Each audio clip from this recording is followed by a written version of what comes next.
মানুষগুলো এবার আগুনের মধ্যে পানি দিলে যেমনি আগুন নিভে যায়, দাউ দাউ করা হৃদয়ে জ্বলন্ত আগুন তাদের ঠান্ডা হবে।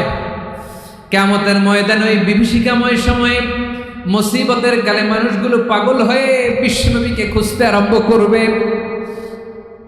সবাই মিলে বিশ্বনবীর কাছে যেয়ে বলবে, ইয়া রাহমাতাল লিল আলামিন, ইয়া খাতামান নবীন, রাহমাতাল লিল আলামিন। দেখেন আমাদের কি অবস্থা, কি কঠিন বিপদে আমরা আছি, দাঁড়াতে পারি না, সূর্যের আলোতে ঘেমে হয়রান। আজকে কেউ সুপারিশ করতে পারবে না। সব নবীরা অপারগতা স্বীকার করেছে, তারা বলেছে আপনি ছাড়া কেউ নাকি আল্লাহর সামনে দাঁড়াতে পারবেন না, আপনি একটু সুপারিশ করেন। বিশ্বনবী বলবেন, আসো আসো, আজকের দিনে আমি ছাড়া আল্লাহর সামনে কেউ দাঁড়াতে পারবে না। বিশ্বনবী মাকামে মাহমুদে যে আল্লাহু আকবার বলে সিজদায় লুটিয়ে পড়বেন। আল্লাহ রাব্বুল আলামিন বিশ্বনবীকে এমন কিছু চমৎকার শব্দ শিখাবেন, ওই শব্দগুলো দিয়ে আল্লাহর প্রশংসা করে বিশ্বনবী কাঁদতে আরম্ভ করবেন। বিশ্বনবী এমন ভাবে অজর দ্বারায় সিজদায় লুটিয়ে পড়ে কাঁদবেন, রব্বুল আলামিনের রহমতের দরিয়ায় জোশ লেগে যাবে। রব্বুল আলামিন এই দৃশ্য থেকে সহ্য করতে পারবেন না। রব্বুল আলামিন বলবেন, ইয়া মুহাম্মদ ইরফা রাসাক, ও নবী আপনি মাথা তোলেন, মাথা তোলেন, আপনার কান্না আমি সহ্য করতে পারি না। নবী আপনি মাথা তোলেন, সাল তুতা, আজকে আপনি যা চাবেন তাই দেব। নবী আপনি সিজদা থেকে মাথা তোলেন, সাল তুতা, যা চাবেন তাই দেব। ওয়াশফা তুশাফা, যার জন্য সুপারিশ করবেন তার সুপারিশ কবুল করে নেব। বিশ্বনবী এবার মাথা তুলবেন।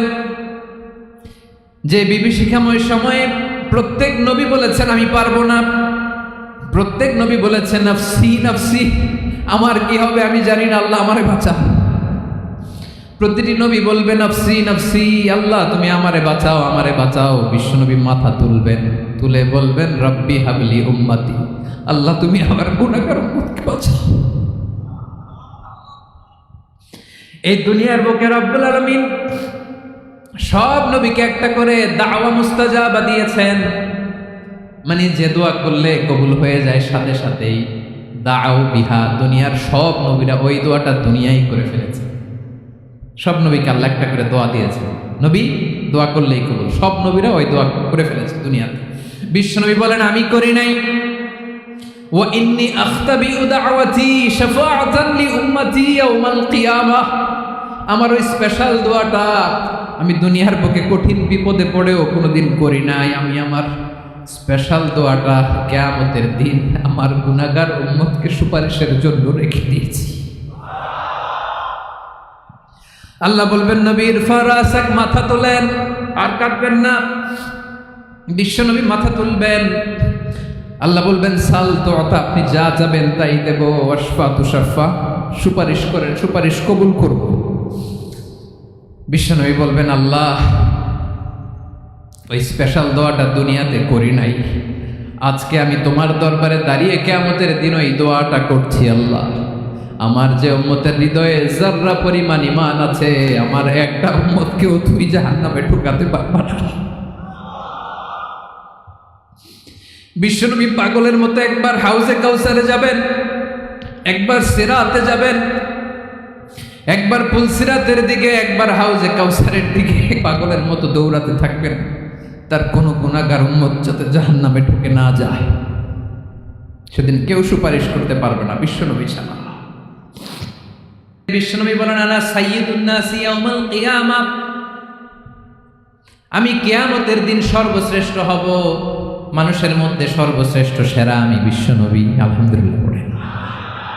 বিশ্বনবী বলেন সেদিনটা বড্ড ভয়ঙ্কর, সেদিন কেউ কারো কোনো উপকারে আসবে না, বন্ধু বন্ধুর কাজে আসবে না, স্ত্রী স্বামীর উপকারে আসবে না, স্বামী স্ত্রীর উপকারে আসবে না, পীর সাহেব মুরিদরে বাঁচাতে পারবে না, মুরিদ পীর সাহেবরে বাঁচাতে পারবে না, নেতা কর্মীর পরিচয় দিবে না, কর্মী নেতার পরিচয় দিবে না, ভাই বোনকে চিনবে না, বোন ভাইকে চিনবে না, বাবা তার সন্তানকে চিনবে না, মেয়েকে দেখে মা দৌড়ে দৌড়ে পালাবে, বড্ড ভয়ঙ্কর দিন।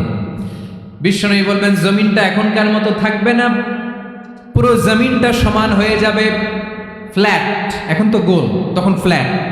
সবাই এক জমিনের উপরে দাঁড়াবে, সূর্যটা মাথার কাছে চলে আসবে, সূর্যের গরমে মানুষের মাথার মগজ গলে গলে কানের ছিদ্র নাকের ছিদ্র দিয়ে বেয়ে বেয়ে পড়বে। সবাই হয়রান, পেরেশান, ক্লান্ত শ্রান্ত। মানুষগুলো বলবে বাঁচার কোনো উপায় নাই। 50,000 বছর মানুষ এরকম দৌড়াবে, চিৎকার করবে, কাঁদবে, বাঁচার কোনো উপায় নাই। সবাই বলবে আল্লাহ যদি বিচারটা শুরু করতো, যা হবার হবে, আগে বিচার শুরু করুন। বিচারই শুরু হয় না, বিচার শুরু হইতে 50,000 বছর। আল্লাহ, 50,000 বছর, 5,000, 15,000 না, 50,000 বছরের কোন যাবে। মানুষগুলো কাঁদতে কাঁদতে বলবে চলো আমরা আদম আলাইহিস সালামের কাছে যাই, যেন আল্লাহর যে সুপারিশ করে, আল্লাহ আপনি বিচার শুরু করেন।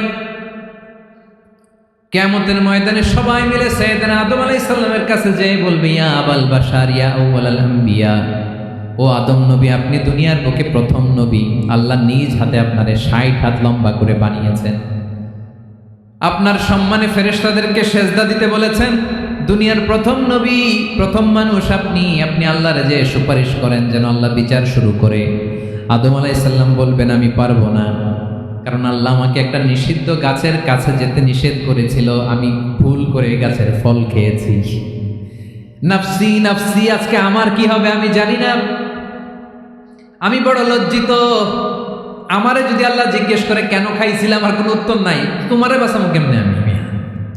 নবীরা থার করে কাঁপবে সেদিন। আদম আলাইহিস সালাম বলবেন আমি পারবো না, মাফ করো আমাকে, আমি পারবো না। ওই যে ভুল করে গন্ধম খেয়ে ফেলেছি, নিষিদ্ধ গাছের ফল খেয়ে ফেলেছে, আমি বড় লজ্জিত, অনুতপ্ত, আমি পারবো না। আজকে আল্লাহ এত রাগান্বিত হয়েছে, আগে কখনো আল্লাহ এত রাগান্বিত হয় নাই, ভবিষ্যতে আল্লাহ কখনো এত রাগান্বিত হবে না। আমি পারবো না। এক কাজ করো, তোমরা নূহ আলাইহিস সালামের কাছে যাও। কোন নবী? লোকেরা এবার পাগলের মতো দৌড়াতে দৌড়াতে আল্লাহর নবী নূহ আলাইহিস সালামের কাছে যেয়ে বলবে ইয়া নবী আল্লাহ নূহ, আনতা আউয়ালুর রাসূলি ফিল আরদ, আপনি জমিনে প্রথম রাসূল। আদম আলাইহিস সালাম নবী ছিলেন, রাসূল ছিলেন না। এই দুনিয়ার বুকে প্রথম রাসূল ছিলেন আল্লাহর নবী নূহ আলাইহিস সালাম। সবাই বলবে ও নবী আল্লাহ নূহ, রাসূল আল্লাহ নূহ, আল্লাহ আপনাকে আবদান শাকুরা, শুকরগুজার বান্দা বলে কোরআনে বলেছে। কোরআনে নূহ আলাইহিস সালামের নামেও সূরা আছে না নাই? আপনি আল্লাহর প্রিয় বান্দা, প্রিয় রাসূল। দেখেন আমাদের কি দশা, ঘামতে ঘামতে শেষ। জমিনটা তামার জমিন, সূর্যটা মাথার কাছে, কি করবো আর পারি না, ঘামতে ঘামতে আর কত ঘামবো, কত দাঁড়িয়ে থাকবো। আল্লাহরে যে বলেন বিচার যেন শুরু করে। নূহ আলাইহিস সালাম বলবেন আমিও পারবো না, আমিও পারবো না। আমি আমার ছেলের জন্য এক কথা বলে ভুল করে ফেলছি। যখন মহাপ্লাবন হবে আমি বললাম আল্লাহ আমার কলিজার টুকরা সন্তান রে বাঁচান। আল্লাহ বললেন ও নূহ, সে তোমার সন্তান না, কারণ সে ঈমান আনে নাই, সে পাহাড়ের উপর দাঁড়িয়েছে, দেখি কেমনে সে বাঁচে। ওই যে আমি একটা না বুঝে আবদার করেছি, আল্লাহ আমার উপর রেগে গিয়েছিলেন। আজকে আল্লাহ ওই ব্যাপারে যদি আমারে প্রশ্ন করে, আমার কোনো জবাব নাই, আমি পারবো না, মাফ করো। তোমরা সবাই মিলে আল্লাহর খালিল ইব্রাহিম আলাইহিস সালামের কাছে যাও। লোকগুলো পাগলের মতো খুঁজতে আরম্ভ করবে, অযুত লক্ষ নিযুত কোটি মানুষের ভিড়ে আল্লাহর খালিল ইব্রাহিমকে যেয়ে বলবে ইয়া খালিলুল্লাহ, ও আল্লাহর খালিল, আল্লাহ আপনাকে বড্ড ভালোবেসেছেন, আপনি কাবা বানিয়েছেন, আল্লাহ আপনাকে বড্ড পছন্দ করেন। দেখেন আমাদের কি অবস্থা। আপনি যে আল্লাহর কাছে সুপারিশ করেন যেন আল্লাহ আজকে বিচার শুরু করে। আল্লাহর নবী ইব্রাহিম বলবেন আমিও পারবো না, আমি আমার জীবদ্দশায় 3টা মিথ্যা বলেছি। কয়টা? আসলে মিথ্যা না, একটু টুইস্ট করে কৌশল করে কথা বলেছিলেন, ওইটাকে হাদিসে মিথ্যা বলা হয়েছে। আমি জীবনে 3টা মিথ্যা বলেছি, জীবন বাঁচানোর তাগিদে কৌশল করে 3টা কথা বলেছি। আজকের এই কঠিন ময়দানে আল্লাহ যদি ওই 3টা কথার ব্যাপারে জিজ্ঞেস করে, লজ্জায় আমি মাথা দেখাতে পারবো না, আমিও পারবো না, আমিও পারবো না। আজকে আল্লাহ এত রেগে আছে, আগে কখনো এত রাগে নাই, পরেও রাখবে না। তোমরা সবাই মিলে বনি ইসরাইলের নবী মূসা আলাইহিস সালামের কাছে যাও। সবাই এবার যাবে মূসা আলাইহিস সালামের কাছে, যেয়ে বলবে ইয়া নবী আল্লাহ মূসা, আপনি ছিলেন কালিমুল্লাহ, আল্লাহর সাথে সরাসরি কথা বলতেন, রব্বুল আলামিন আপনাকে তাওরাত কিতাব দিয়েছেন, আপনি যে একটু সুপারিশ করেন, আল্লাহর নবী মুসা বলবেন মাফ করো, আমিও পারবো না, আমি দুনিয়ার বুকে ভুল করে একটা মানুষকে মেরে ফেলেছি। আমি মারছিলাম আদব শিক্ষা দেওয়ার জন্য এক থাপ্পড়, এই থাপ্পড়ে যে ওই লোক মরেই যাবে আমি জানতাম না। আজকে আল্লাহ যদি জিজ্ঞেস করে কেন মারলা, জবাব আছে?